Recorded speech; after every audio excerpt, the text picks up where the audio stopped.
Papansin nila mga gawi kong parang hindi pambabae. Kasi bis na Chinese garter, laruan ko ay text at cholens. Tapos kajamin ko lagi noon mga single lalaki sa amin.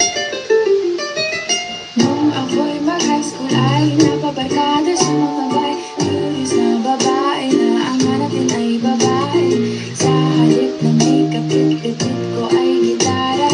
Tapos pormahan ko lagi ay long sleeves na t-shirt at faded na lonta. Pero nung makilala kita, nagbagong bigla ang aking ganda. Natutuwa ko na magpariban at mag-ahit ng kilay at lusang tamal. Hindi ko alam kung anong meron ka na sa akin ay nagpalambot ng bigla. Sinong mag-aakalang lalaki pala ang bibiyag sa tulad kong tigring gala.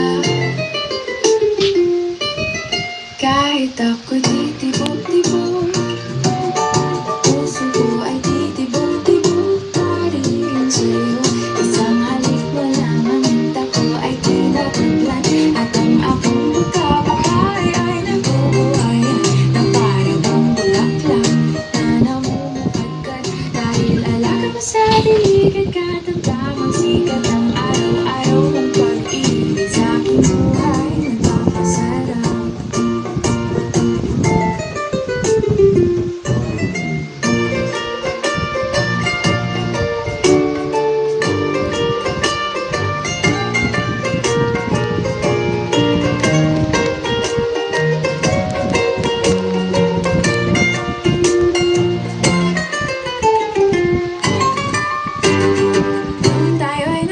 Sa isang ako lamang binigay ang matamis na oong 10 buwan mong trinabaho.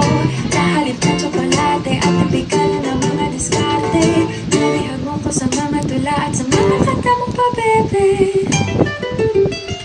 Kaya nga noong makilala kita, alam mo na agad na mayroong himala. Natutuwa kong magkakong at napadalas ang pagsuot ng bistinang pula. Pero di